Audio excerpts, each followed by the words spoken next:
Plantation کرنی ہے, ہم نے آپ کی دیواریں خوبصورت کرنی ہے. مینٹین آپ نے, ہم سب بلوچستانیوں نے مل کے کرنا ہے. اگر آپ اپنے وزیر اعلیٰ کا ساتھ نہیں دیں گے, آپ اپنی حکومت کا ساتھ نہیں دیں گے, تو کوئی باہر سے آ کے تو نہیں دے گا. لہٰذا ہم سب نے مل کے نہ صرف کوئٹہ کو خوبصورت کرنا ہے, ہم نے بلوچستان کو خوبصورت کرنا ہے. ہم نے صاف ستھرا رکھنا ہے اپنے کوئٹہ کو. صفائی نصف ایمان ہے. آپ کے لیے ہم بندوبست کر رہے ہیں, بڑے بڑے ڈرمز رکھ رہے ہیں, تو آپ نے ان ڈرمز میں وہ کچرا رکھنا ہے, وہ ڈالنا ہے. تو وہ ڈالیں گے تو ہماری کیپیسٹی جو ہے, وہ جو ہم کیپیسٹی انہانس کر رہے ہیں اپنے لوگوں کی, تو وہ تبھی جا کے یہ ایک فروٹفل ہوگا. علاوہ ازیں آپ کو پتہ ہے کہ ہم جس طریقے سے کوئٹہ ہماری پرائرٹی ہے, ہمارے جو پیرافریز ہیں وہ بھی اسی طرح ہماری پرائرٹیز ہیں. ڈویژنل ہیڈ کوارٹرز ہیں. ایک تو یہ ہمارے پہ الیکشنز بہت زیادہ, پہلے پریزیڈنشیل الیکشن, پھر ایک بائی الیکشن, ابھی پھر سینٹ کا الیکشن.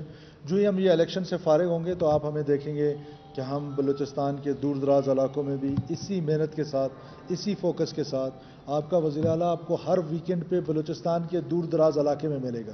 یہ نہیں ہو سکتا کہ صرف کوئٹہ جو ہے وہ ہمارا بیس رہے اور باقی بلوچستان کو ہم بھول جائیں. ہم اپنے ڈسٹرکٹ ہیڈ کوارٹرز کو امپروو کریں گے, ہم ڈویژنل ہیڈ کوارٹرز میں جائیں گے, ہم تحصیل ہیڈ کوارٹرز میں جائیں گے, ہم یونین کونسلز میں جائیں گے. یہ نہیں ہو سکتا کہ بلوچستان کے دور دراز علاقے جو ہیں وہ ہم سے اگنور ہو جائیں. ہیلتھ فیسلٹیز ہیں, ایجوکیشن فیسلٹیز ہیں. آپ کو پتہ ہے ہم نے ایجوکیشن اور ہیلتھ میں آلموسٹ ایمرجنسی نافذ کی ہوئی ہے. ہم ہنگامی بنیادوں پر اس کو امپروو کرنے کی کوشش کر رہے ہیں. سرکار, حکومت تقریباً اربوں روپے, 80 ارب روپے ہیلتھ میں, 70 ارب کے قریب ایجوکیشن میں پمپ ان کر رہی ہے. آؤٹ پٹ کیا ہے؟ پنجاب سے زیادہ ٹیچرز ہمارے پاس ہیں, پنجاب سے زیادہ جو ہے وہ ہمارے جو پیسے ہیں وہ لگ رہے ہیں, لیکن اس کا رزلٹ کیا ہے؟ رزلٹ جو ہے وہ نہیں ہے جو ہم چاہتے ہیں. تو اس کو کسی نہ کہیں نہ کہیں کوئی غلطیاں ہو رہی ہیں. ہم نے اس کو امپروو کرنا ہے. ہم ان شاء اللہ تعالیٰ یہ کیبنٹ فارمیشن بھی اگلے 3 سے 4 دن میں ہو جائے گی, اور ہماری کوشش ہے کہ یہاں سے ہم بلوچستان سے جب ہم اس میں کامیاب ہو جائیں گے کہ بلوچستان میں یہ جو سینٹ کا الیکشن ہے یہ بڑا امپورٹنٹ رہا ہے ہمیشہ. آج بھی ہماری ایفرٹ ہے, آج بھی ہم جماعت اسلامی کے پاس جا رہے ہیں, باقی پولیٹیکل جماعتوں کے پاس جا رہے ہیں. کل بھی میں نے ملاقاتیں کی تاکہ یہ جو سینٹ کا الیکشن ہے یہ ہم انپوز لے کر آئیں. This will be again a history in Balochistan, کہ اگر بلوچستان کی تاریخ میں آپ کا سینٹ کا الیکشن, جس پہ ہمیشہ یہ الزام لگتا آ رہا ہے کہ یہاں پر خرید و فروخت ہوتی ہے, یہ ہمارے لیے باعث شرمندگی تھی. یہ ہمارے لیے بڑی ایک ایسی بات تھی جو ہمیشہ دل کو چبھتی تھی کہ یہ کیا ہم ممبر پارلیمنٹ ہیں, اور اگر اس طرح کی بات چیت ہو تو یہ انتہائی دکھ اور اس پہ پریشانی تھی. تو اللہ کا شکر ہے کہ تمام پولیٹیکل جماعتوں کو, اس میں پریزیڈنٹ زرداری صاحب کو, پرائم منسٹر کو, مولانا فضل الرحمان صاحب کو, ایکسکیوز می پلیز, اور اس کو جماعت اسلامی کو, بلوچستان عوامی پارٹی کی لیڈرشپ کو, جتنے بھی ANP کو, تمام پولیٹیکل پارٹیز کو, نیشنل پارٹی اور تمام پولیٹیکل پارٹیز کو اس کا سہرا جائے گا کہ یہ ان شاء اللہ تعالیٰ اس پہ ہم ایفرٹ کر رہے ہیں. اگر ہم کامیاب ہو گئے تو آپ کو ضرور بتائیں گے, ایک ایفرٹ ضرور کر رہے ہیں کہ بلوچستان میں ایک ان اپوزڈ وہ ہو جائے, سینٹ کا الیکشن ہو جائے. تھینک یو سو مچ.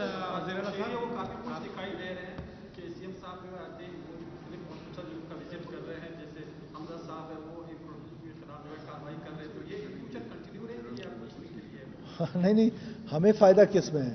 ہمیں فائدہ اس میں ہے کہ یہ کنٹینیو رہے. بلوچستان کے عام آدمی کو فائدہ کس میں ہے کہ وہ کنٹینیو رہے. جب مجھے بھی فائدہ ہے, عام آدمی کو بھی فائدہ ہے, تو اس کی ڈسکنیکٹیوٹی کیوں ہوگی؟ کیوں ہم اس کو ڈسکنیکٹ کریں گے؟ کیوں ہم اس کو ڈسکنٹینیو کریں گے؟ ہم چاہیں گے کہ یہ پروسیس چلتا رہے.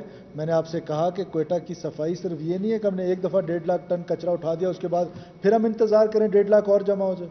ہم کیوں ایسا کریں گے؟ ہم چاہیں گے کہ یہ کنٹینیو رہے. ہم ایسے سسٹمز لے کر آئیں کہ وہ سسٹمز پھر آٹو پہ چلتے رہیں, جو بھی حکومت آئے, لیکن یہ صفائی کا نظام جو ہے وہ آٹو پہ چلے. اس کے لیے ہمیں جو بھی پمپ ان کرنا پڑے گا, جتنے پیسے دینے پڑیں گے, فنڈز کریٹ کرنے پڑیں گے, ہم ضرور کریں. سر, جہاں تک صفائی کی بات ہے تو میٹروپولیٹن کارپوریشن ہر 3 ماہ بعد احتجاج کرتے ہیں اپنی سیلریز کی. پچھلا دنوں بھی احتجاج کیا تھا, باقاعدہ ٹرکس لا کے کھڑے کر دیے جاتے ہیں کچرے سے بھرے, پھر ان کو سیلری دی جاتی ہے 3 مہینے کی, پھر وہ احتجاج کرتے ہیں. دوسری بات, ایک احتجاج بلوچستان یونیورسٹی میں بھی ہو رہا ہے, اس کا کیا کیا؟ دیکھیے, بلوچستان یونیورسٹی کے کل لوگ آئے تھے, میں ان سے ملا تھا, ساری ان کی میں نے بات چیت سن لی تھی. میں حیران ہوتا ہوں کہ یہ کس طرح ہم اپنی یونیورسٹیز کو چلا رہے ہیں, کس طرح ہم اپنے صوبوں کو چلاتے رہے ہیں. دھڑا دھڑ بلوچستان یونیورسٹی میں کنسٹرکشنز ہو رہی ہیں, دھڑا دھڑ, ڈپارٹمنٹس پہ ڈپارٹمنٹس بن رہے ہیں, بلڈنگس پہ بلڈنگس بن رہے ہیں, لیکن تنخواہیں نہیں. یہ کس قسم کی پلاننگ ہے؟ اس کو ہم نے ٹھیک کرنا ہے. ہم ان سے ملے ہیں, ہم تنخواہیں دیں گے, وہ ہمارے بچے ہیں, ہم ان کو گرانٹ دیں گے. اور فیڈرل گورنمنٹ نے ہم سے یہ کمٹمنٹ کی تھی کہ جو گرانٹ پروونشل گورنمنٹ دے گی وہی فیڈرل گورنمنٹ دے گی. پروونشل گورنمنٹ نے 4 بلین روپیز کا کہا ہے, انہوں نے ابھی تک 2 بلین کا کہا ہے. تو میں پرائم منسٹر سے بھی بات کروں گا, منسٹر فائنانس سے بھی بات کروں گا, ہم وہ پیسے لیں گے, ہم ان کو تنخواہیں دیں گے.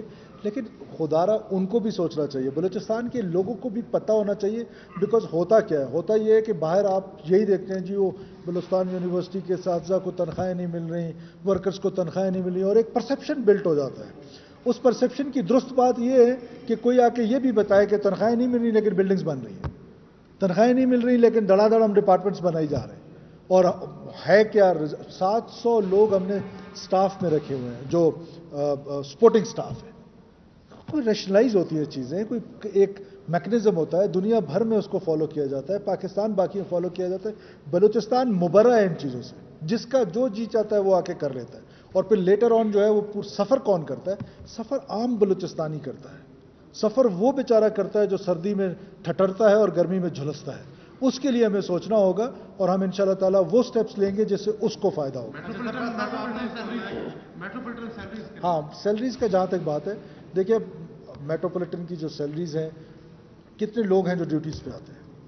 ہم نے اسٹرکٹ, میں نے کمشنر کو بتایا ہے کہ آپ ان کو سیلریز دیں گے جو ڈیوٹیز پہ آئیں گے. جو ڈیوٹیز پہ نہیں آئے گا اس کو کوئی سیلری نہیں ملے گی. آئیں, اپنی ڈیوٹی کریں, اپنا کام کریں, جس چیز کی آپ کو تنخواہ ملتی ہے اس چیز کے لیے ہم بالکل آپ کو تنخواہیں دیں گے.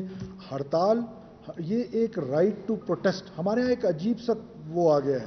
رائٹ ٹو پروٹیسٹ کانسٹیٹیوشن میں ہر ایک کا ہے, رائٹ ٹو اسمبل کانسٹیٹیوشن میں ہر ایک کا ہے, پر رائٹ آف وے میرا بھی ہے, وہ آپ کا بھی ہے. وہ میری کانسٹیٹیوشنل ذمہ داری ہے کہ سڑک کھلی رہے. آپ نے احتجاج کرنا ہے, سر آنکھوں پر ہے. ہم نے کیا کرنا شروع کر دیا کہ جو بھی مسئلہ ہوتا ہے بلوچستان میں جی احتجاج کرے, اور پھر احتجاج کے بعد ہم چیز بیڈ بیہیویئرس کو ہم ریوارڈ کر رہے ہوتے ہیں. ہم احتجاج سے پہلے چاہتے ہیں کہ ہم آپ کی مدد کریں. اب یہ آپ نے بتایا پیج کا, آپ آئیں اپنی ڈیوٹی کریں, ہم صفائی مہم چلا رہے ہیں, آپ 100% ڈیوٹی کریں. اکا دکا انسان کی کوئی مجبوری ہوتی ہے, کوئی لیو ہوتی ہے, ادروائز آئے اپنی ڈیوٹی کریں, اپنی تنخواہ لیں. اچھا سرفراز صاحب, آپ نے فرمایا کہ پہلے جو ہے سینٹ الیکشن میں دھاندلی ہوتی تھی یا جو ہے اور سرٹنگ ہوتی تھی, جو شرمناک ہے. ابھی بھی جو ہے تاثر یہ دیا جا رہا ہے کہ ابھی تک کابینہ تشکیل نہیں دیا گیا ہے. جو ممبران ہیں اس پر آپ لوگ کو اعتماد ہی نہیں اپنے کہ وہ ہماری ممبران کو ووٹ دیں گے نہیں, اس وجہ سے کابینہ تشکیل نہیں دیا جا رہا ہے. ایک ایم پی اے نے بھی اس خدشے کا اظہار کیا ہے ہدایت الرحمان.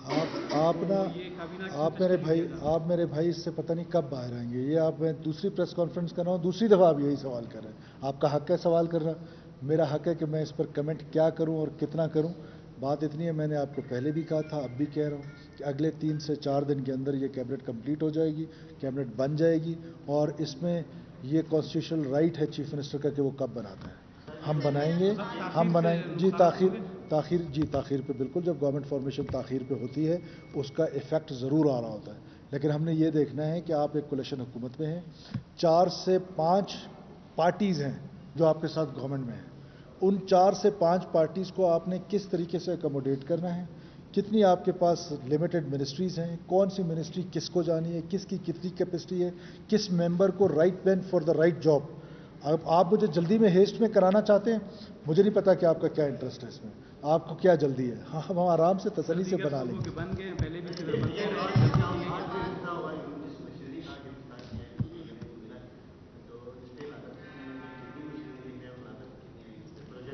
دیکھیں, یہ پچھلے گورنمنٹ کا انیشیٹو تھا, اور یہ ڈیٹیلز آپ کو یہ پی ڈی ایم اے والے شیئر کر دیں گے کہ اس میں کتنی لاگت ہے. سر میرا سوال ہے کہ آج آپ نے جو مختلف ہمارے جو سرکاری ہاسپٹلز ہیں ان کا دورہ کیا, اور اس کے بعد وہاں سے آج زائد المیعاد ادویات بھی برآمد ہوئی ہیں, اور ہم جب بھی جاتے ہیں سول یا بی ایم سی تو وہاں پر جو مریض ہیں جو دور دراز علاقوں سے ہمارے آتے ہیں وہ بہت زیادہ پریشان ہوتے ہیں. کچھ ایسے ہوتے ہیں جو ایک سرنج بھی نہیں خرید سکتے. تو سر اس حوالے سے کوئی میکنزم آگے بنے گا کہ جو ہمارے غریب لوگ ہیں وہ کم از کم صحت کے شعبے میں کم از کم کچھ سہولت مل سکے. دیکھیے, 2 اس میں ایشوز ہیں. بالکل ٹھیک آپ نے آئیڈینٹیفائی کیا ہے کہ ہم جب دورے شروع کیے پتہ چلا ایکسپائر دوائیاں ہیں. ایک طرف مریض رو رہا ہے, بلک رہا ہے کہ اس کو دوائی نہیں مل رہی, ایک طرف ہمارے ڈاکٹر صاحبان نے سٹورز میں ایکسپائر میڈیسنز رکھے ہوئے. اور مجھے سمجھ نہیں آتا کہ یہ کون سا مافیا ہے. یہ وہ مافیا ہے جو میڈیکل سٹور کا کاروبار چلانا چاہتا ہے, یہ وہ مافیا ہے کہ جو بلوچستان کے عام لوگوں کو تکلیف میں ڈالنا چاہتا ہے. ہم ان مافیاز کے خلاف ایک جہاد ضرور کریں گے, لیکن اب میکنزم کیا ہے, 2 میکنزم ہیں. ایک تو ہیلتھ کارڈ کا سٹارٹ کیا ہے, اس کو اور امپروو کریں گے. ہیلتھ کارڈ ایک ایسی فیسلٹی ہوگی جس سے عام آدمی کو بینیفٹ ہوگا.